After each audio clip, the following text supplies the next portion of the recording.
Hey, everybody. Good evening. It's Ellen Lewis from Crazy for You, and I'm so happy that you are here. So, tonight I want to talk to you about a fabulous designer that does amazing color work for Rowan. And if you're thinking I mean Kay Facet, you're wrong.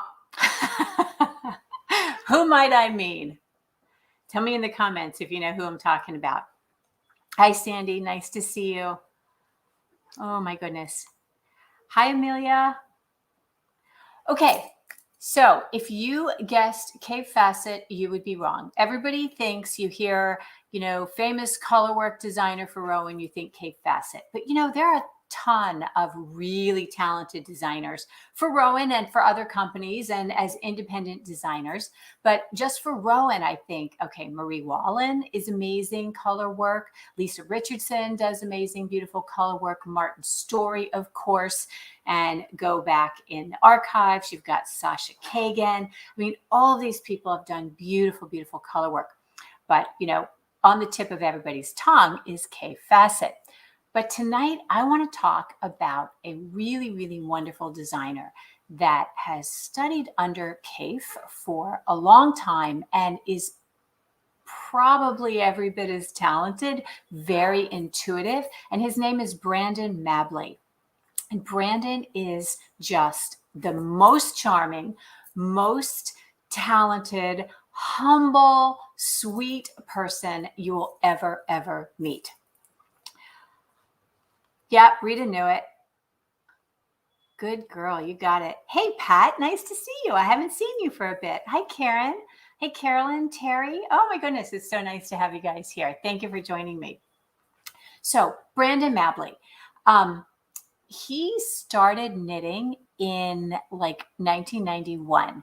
I first heard about Kay Facet in 1987. He'd been knitting for a while at that point, but that was kind of when I first became aware of him. And it was when he published his first book. So he'd been doing a lot of other cool stuff before that, but he published his first book around 1987.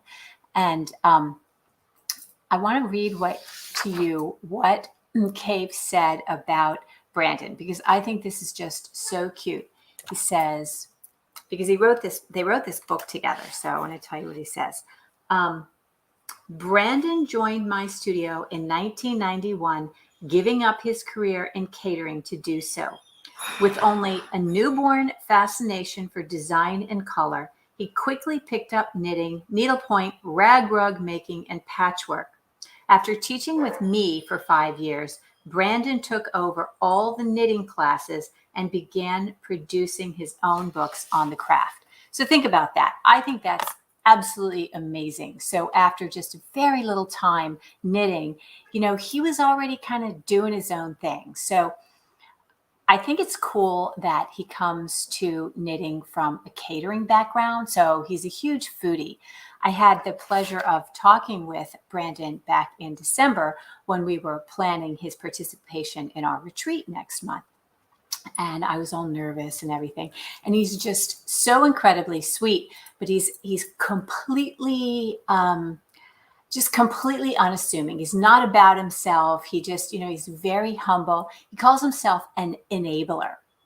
And he has this joyous exuberance of color. Just the way he approaches it is just so happy. It's just so full of joy.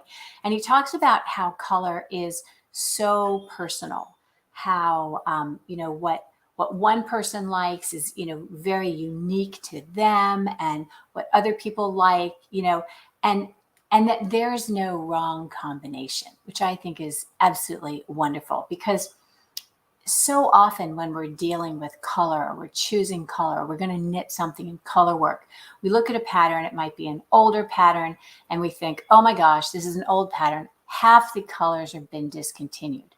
But you know what? It doesn't matter. It doesn't matter, because you get to pick your own colors, which is cool, which is one of the things that we're going to be talking about at the retreat. So I don't want to get too distracted, but I think that's most amazing. That he just has this real empowering way of, well, try it and see. And, don't decide too soon that you hate it. Give it some time, see what it needs. It'll all work. It's just, it needs some stuff. So anyway, I think that's way cool. And I absolutely love his approach. So he's been working with Cave and designing and writing and doing little patterns for quite a long time. But this season is the first time that he's launched his own collection. So what I wanted to do, maybe if you guys don't mind, is to take a look at some of the designs that you might have seen, but not realized that they were Brandon's. So if you don't mind, I'm going to go ahead and share my screen and bring that up for you. Okay. I hope I am anyway. Restore. All right. Yes. Awesome. Okay. All right, let's see who's here.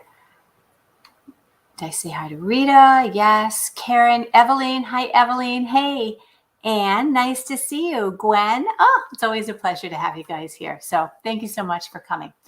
All right. I feel like I'm having a dinner party. Thank you so much for coming. But it's kind of like that. Hey, Mindy, how are you? Good, good. Okay. So not that one. All right. Can you see my screen yet? No. There we go. Okay. So this first one is called Pullman. And this is just a beautiful example of the kind of stuff that Brandon does. His approach to color is more simple, more graphic. If you think about the way Kaif approaches color, there's all this subtle shading and everything. And I think part of Brandon's appeal is that he is more graphic. There's a really sweet line in the book. Brandon says, I can remember a compliment Kaif gave me. You dare to be simple, which was really charming. He said, somehow I have the confidence to keep trying new ideas. So, I think that idea of these simple shapes, so stripes, what's more simple than a stripe, right? So that's just a super simple striped scarf with colors that you would not necessarily have thought go together. This one, so clever. Of course, Brandon is British. He's got this beautiful Union Jack baby blanket. I remember this from this book, the quick baby blankets. He also has another one that I might have pulled, I can't remember. That's a poncho with this same motif. Hi, Kelly. Hi, Valerie. Nice to see you. There's Pullman again. Okay, look at this cute thing. This is just a real cute, simple striped turtleneck, and it's just the palette he's picked, kind of a little drab, but it works. I think it's really cute. That was published in Vogue Knitting. This one I think is beautiful. It's not really an argyle. I don't know what you call that. Maybe a kind of a woven look. Beautiful. It's done that in felted tweed Aran. Again, with these classically British Highland kinds of colors. Here's another one. This is old. This is from January 2001. This cute little game board. So we'll just go through these real quick. These little circles, an animal print, very fun. I love this shadow box. That's actually in the book that I'm talking about. Do you see how he's very graphic? And this is the most recent one. This is from the current issue of the Rowan magazine, magazine issue 70. So I think that's just such a cute design. And this will look familiar when you see his new collection. So yeah, don't you think it's so clever, Valerie? I think the way that he uses color is just, it's strong and striking, but I don't think it's overpowering. I love it. I think it's fabulous. So yeah, so those are from his, I hope that's not this one. Yeah, okay. Okay. So those are some of his older designs. And, to have a whole collection, I think is really cool. So it's kind of an honor to be asked to do a collection for a company like Rowan. So he actually is pretty proud of it. You can see his video he did on Instagram talking about it. Yeah, Amelia, I like that one too. I think that's so cute. They call that the shadow box. So very cute. All right. And I do have a prize to give away. So if you stay to the end, I'll be giving a prize away. I think you will like it. It'll be very cool. Okay, so let's look at what we have here. I'm going to put my picture here. Okay. Can you see that okay? All right, so this is the first design, and this is called Don't Make Me Cross, which is super cute. And he talks about what he's done in this collection. The shapes of the garments are really, really simple.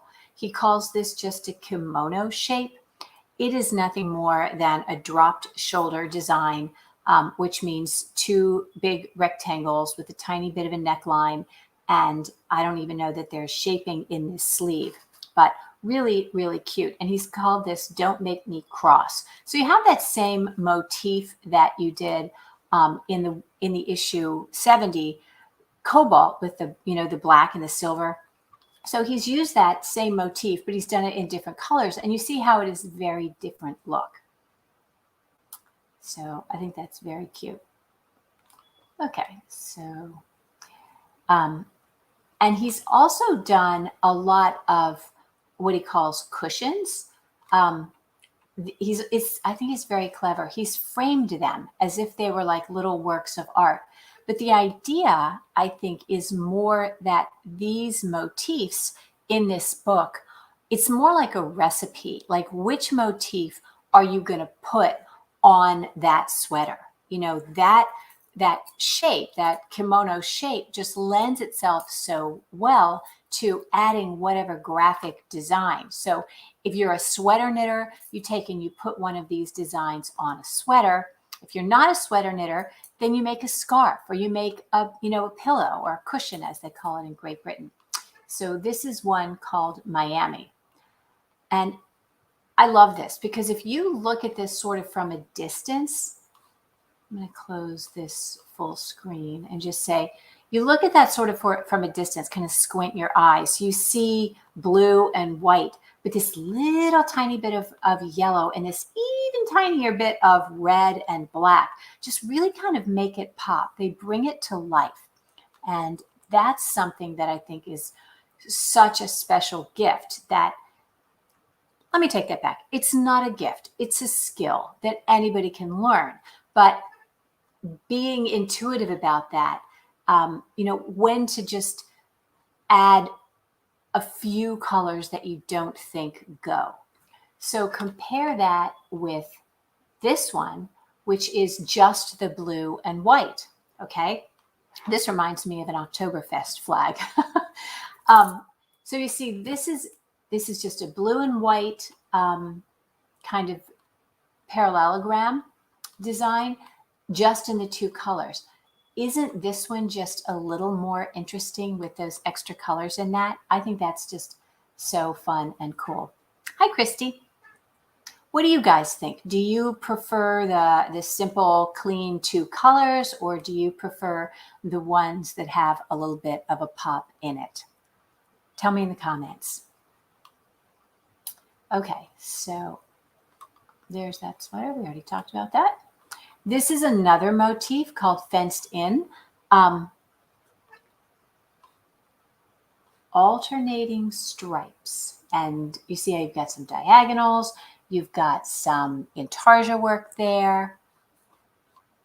All right, Kelly. Yes, I think the pop. Yeah, I like that too. So you like that because of the slanted lines. Yeah, that's probably part of it. You could definitely do something like this on the bias if you wanted to and get those slanted lines. And if you wanted, you could like add right up here at the top or at the bottom of the white, at the top of the blue or at the bottom of the white, you could add a little contrasting color to kind of make that pop. Yeah, absolutely looks like Mondrian. Cool. Terry likes a lot of colors. Yep, Sherry, lots of color. Yep, I think the pops of color just, I don't know, it just gives it a little more dimension for me. So, but again, everybody's different. And this one, who loves this one? This one I think is a very particular kind of palette. It's very bold, very graphic, definitely makes a statement. I'm not sure I could wear it, but I think that would be a fun pillow in a house. Tell me if you like that one. Okay, and this one is jazz. Look at this as kind of another take on the black and white with the pop of color. So this is cool. Again, different graphics. And I do believe it is intended to be sort of guidance.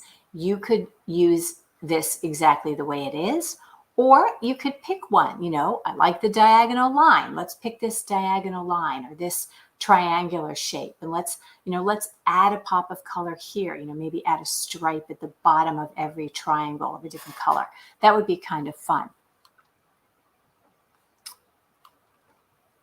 I like the fenced-in design. Amelia likes the fenced-in design, but not the color palette. Yeah. So I think he was playing with contrast a little bit here. So, yeah, agree. I think that red and black can be very hard to wear, but people who love it and look great in it, look great in it. I bet Jeannie Stein would look great in that, you know, red and black together. This is fun. Everybody loves circles and polka dots. This would be a cute motif to add to the sweater. So I like that. Yeah, so just a variety of palettes you can play with. So before I show you this last one, I wanted to ask if any of you read the newsletter that I put out yesterday. For those of you who are new to my channel, I write a newsletter and I send it out every Tuesday. And it's about knitting and it's about life. And if you want to subscribe, you can go to the website www.crazyforyou.com, and in about 15 seconds a pop-up, and you can sign up for the newsletter. And while you're signing up for stuff, don't forget, if you're watching on YouTube, to like this video, subscribe to the channel. That would be amazing. I'm trying to get 1,000 subscribers, so we're really close. We're at almost 900, so I'm super excited about that. I'm gonna be creating a custom design to give away on one of the podcasts when we hit 1,000 subscribers. So I think that'd be really fun. Anyway, so in the newsletter, February is all the month of love. And I started out by talking about self-love and, what it is why that's important and all of the ways to kind of practice that in your knitting.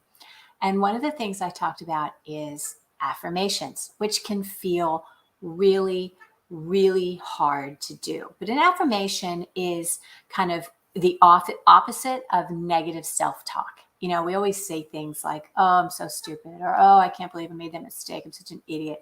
We say these things, and when we hear them a lot, we internalize that.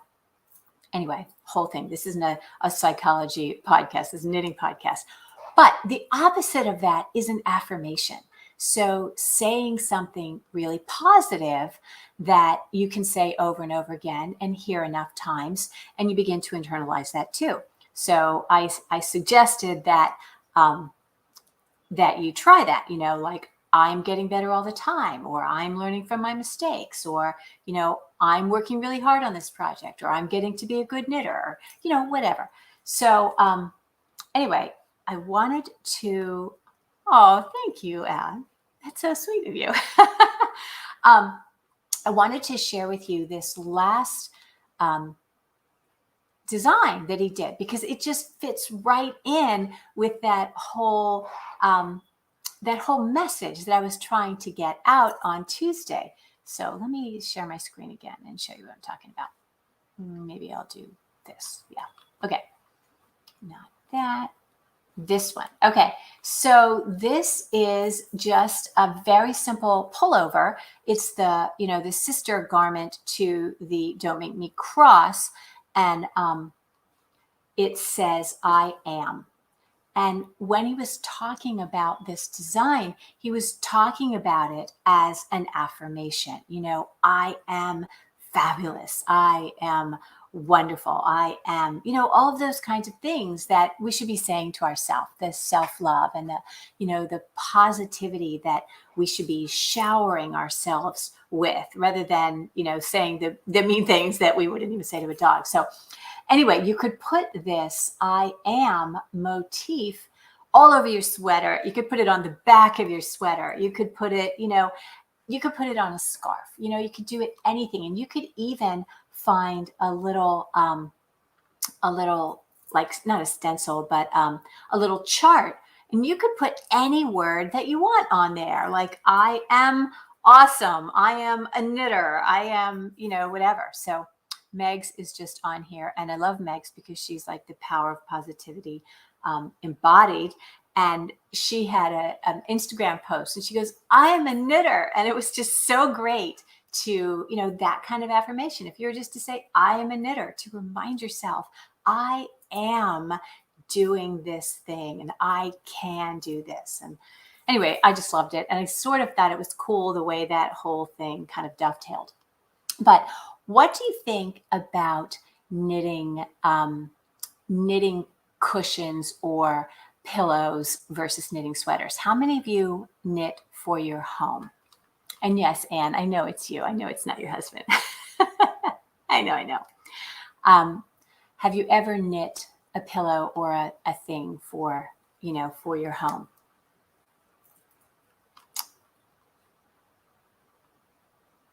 Yes, you definitely can mix and match. The whole idea is about mixing and matching. And if you're coming to the retreat, we're going to talk a lot about this and we're going to do this kind of stuff. So it's going to be super fun. Yeah, Meg's knitted a pillow. Awesome. As a child.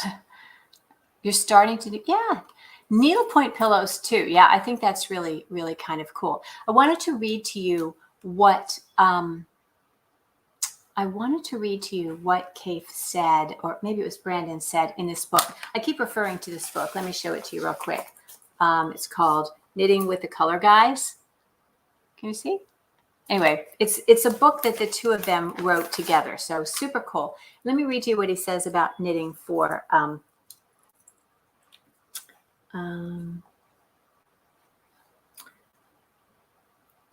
we have done several motifs in 2 or more colorways to suggest the many varieties of moods that can be achieved.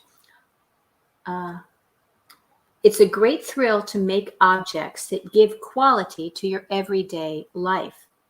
It's an even bigger charge to make something for someone you love or whose sensibilities you admire or respond to.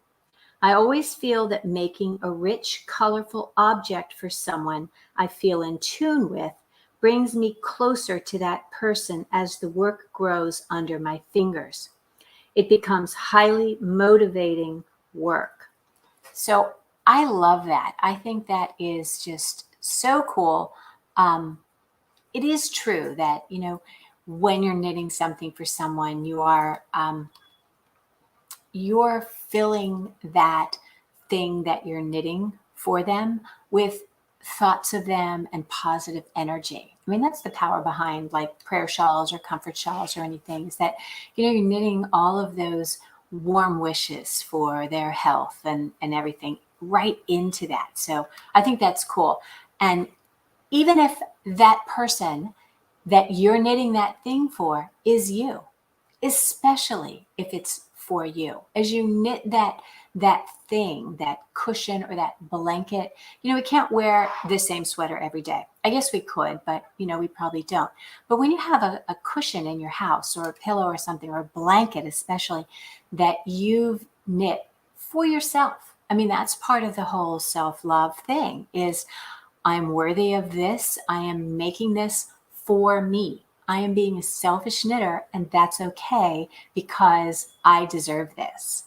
So I think it all kind of ties into this self-love concept of, knitting all of those affirmations and those warm thoughts and all of that comfort into a piece of, not furniture, but an accessory for your home that you're going to see every day, that reminds you of all of the the love you have for, who you are as a person, which I think is pretty cool.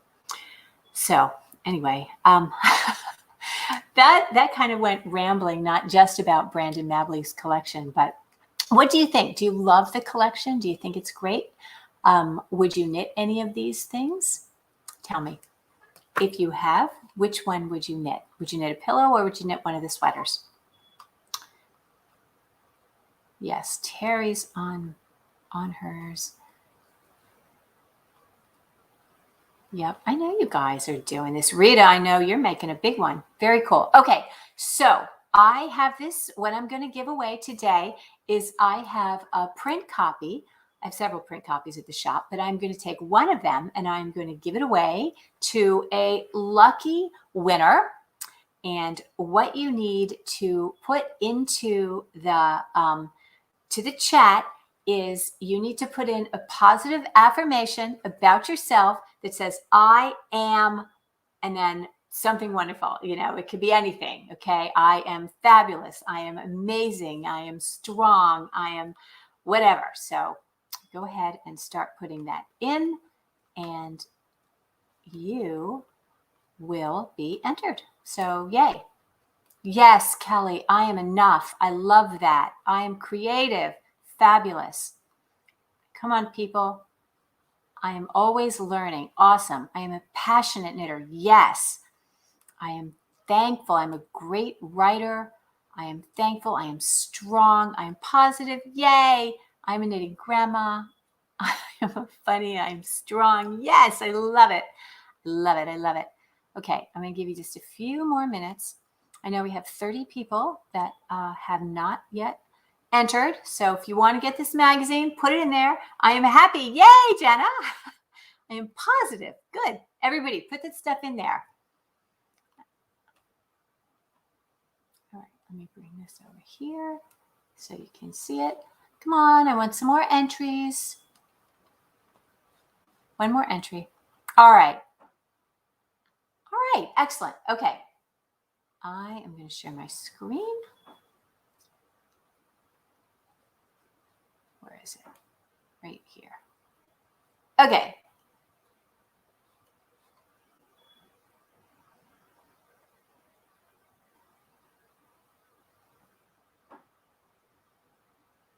Yay, Christy. Awesome. So I have that for you.